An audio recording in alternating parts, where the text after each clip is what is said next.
Hi folks, welcome to a Moviehooker YouTube video. I have to do all these separate. I'm trying to keep all these social media channels afloat and I'm drowning.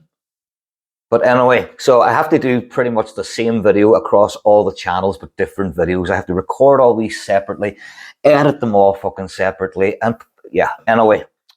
I want to talk about a new series of articles that I am writing on the best films to stream on Shudder. Now I have to say, and you can probably tell by my accent, that this is Shudder in the UK and Ireland.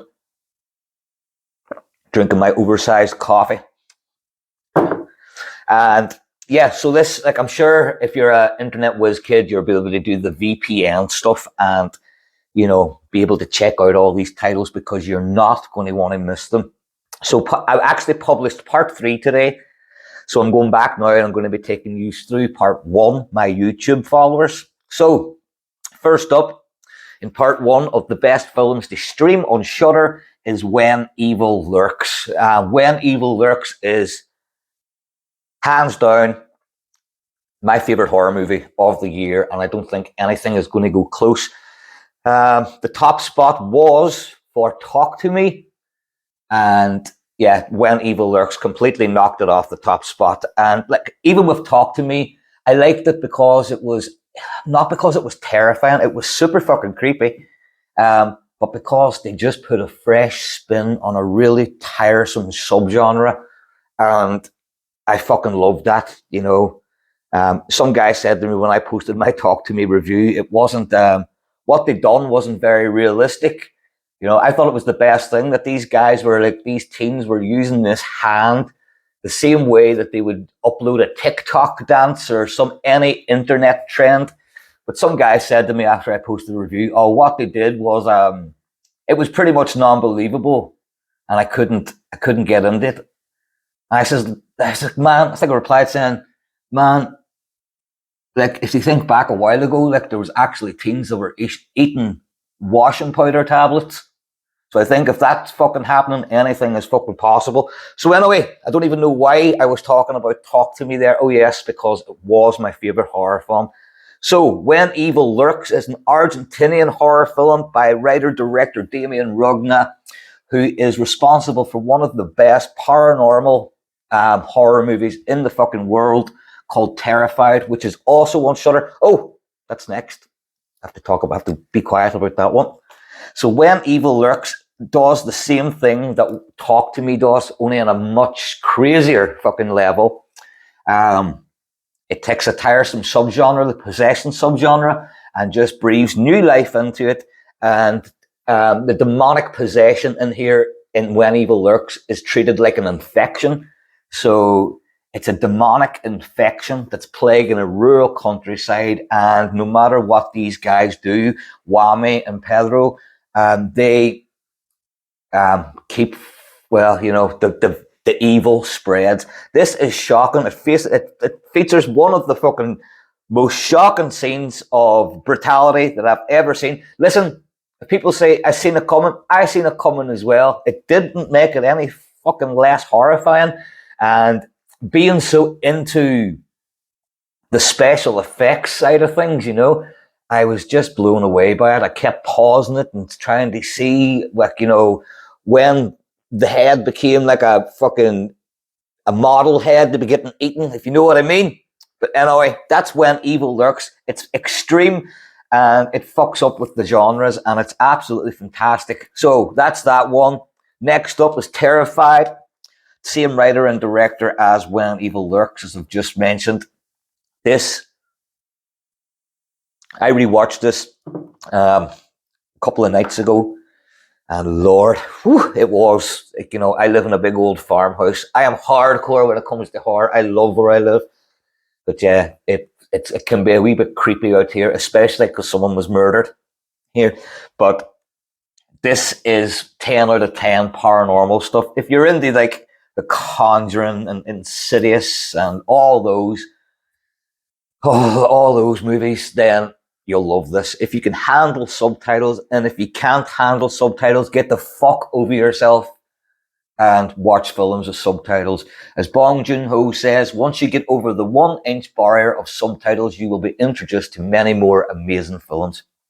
So, Terrified is about a neighborhood in Buenos Aires, and there's been a lot of strange occurrences going on, and these paranormal investigators get sent in to find out, and they come into contact, let's say, with unspeakable evil. And yeah, this really gets under your skin. It's got all the jump scares, but they're not jump scares. But some of them are, yes, okay. But it's bloody. It's like, it's really violent. It's bloody, and it goes places where Blumhouse would never ever dare to go, or The Conjuring, Ed and Lorraine Warren would never ever dare to go.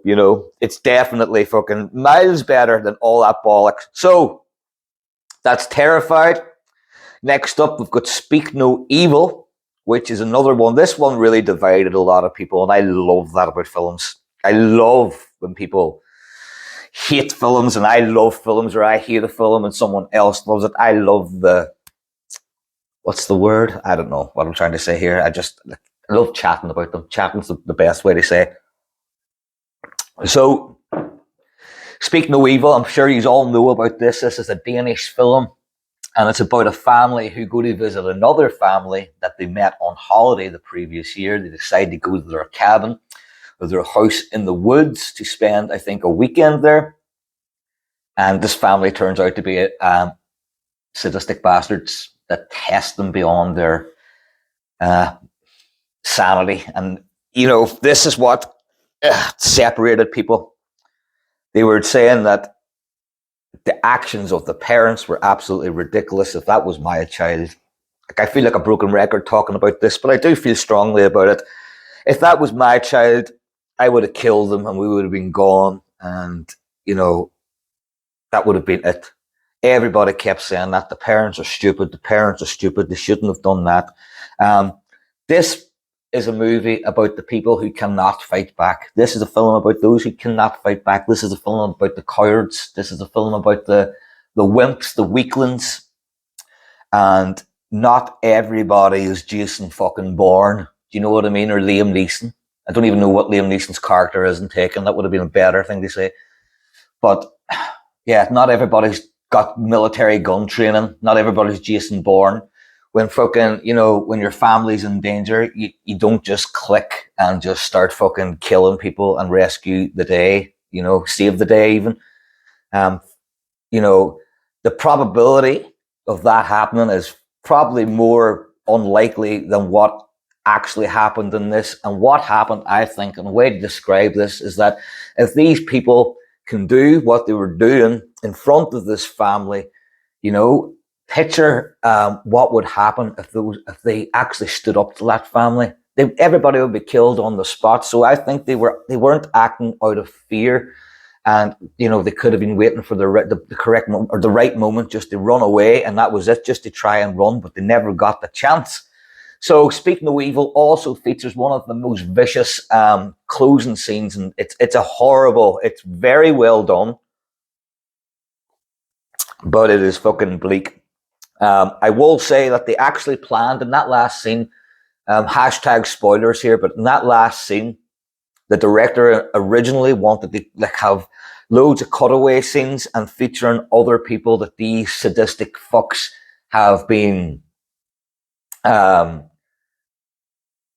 doing this to families all throughout the years. So there was a scene where a guy was up in an attic and there's all these pictures everywhere. Like, they're all victims, So I think the director wanted to show different victims at the end, but due to budgetary restraints, they couldn't. So I'm going to close off about Speak No Evil here by just saying that there actually is, so I just picked my nose, there actually is a remake already. Yes, I know you're going, what the fuck? And I'm like, what the fuck? But there actually is a remake. And listen, I'm actually just going to check this out, but I know James McAvoy stars in it. He's the leading role, but I'm not too sure who. I think Scott McNairy.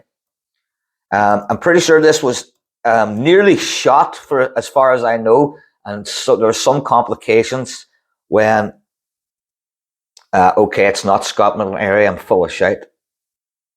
Oh, it is. Ha! There we are. There we go. I like when I'm right. That just pleases me. Sorry. Um, so yeah, the Speak No Evil remake is starring Mackenzie Davis, James McAvoy, and Scott McNairy. Remake of Speak No Evil 2022. A family invited to spend a weekend in an idyllic country house go from a dreamification to psychological nightmare. It's going to be James Watkins. I do know that name now. Let me see who he is. Okay.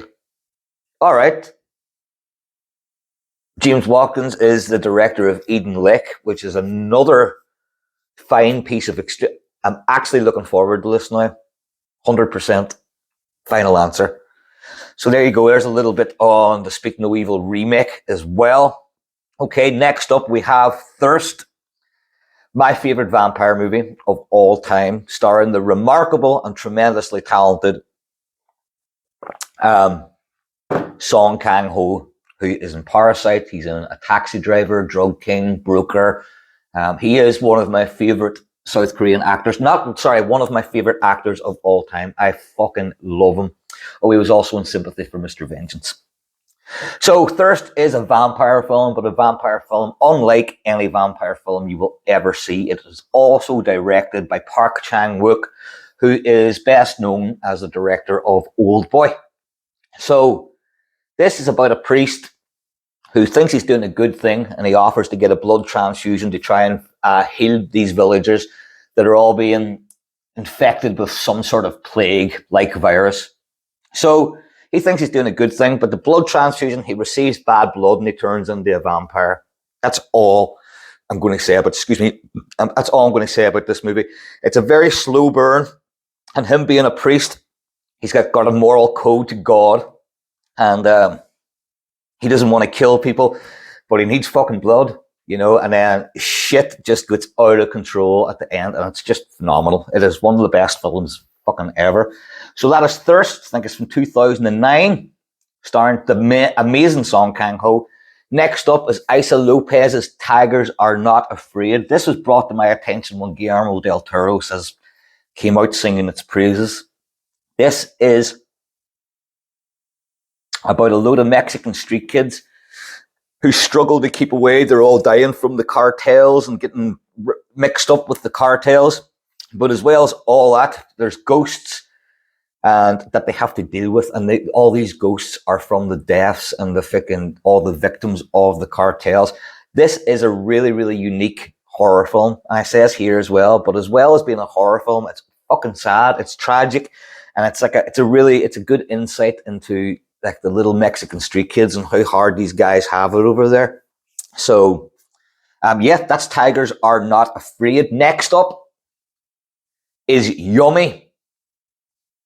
Right, so I wrote here, do you like zombies? Do you like boobs? If so, then Yummy. I nearly said mummy.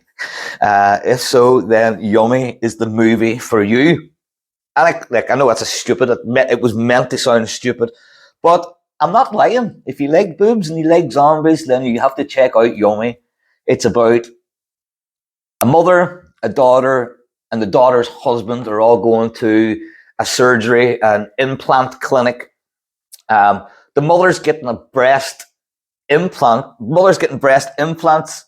The daughter's getting a breast reduction, and the husband is absolutely fucking gutted and dying that his wife is losing her boobs, and he can't come to terms with that he is in love with her boobs. But anyway, they get to this thing, and a zombie apocalypse fucking breaks out inside this surgery, plastic surgery clinic. It's a lot of fun. With something called Yummy, it's not going to be very, very serious. It plays homage to all of the zombie greats. It has a very, very good zombie ending. And it's also super, it has a really good soundtrack as well. And if I can remember correctly, as a musician, I think it was just like one note. Some dude was hitting one note on the guitar, and I was like, this should not fucking work.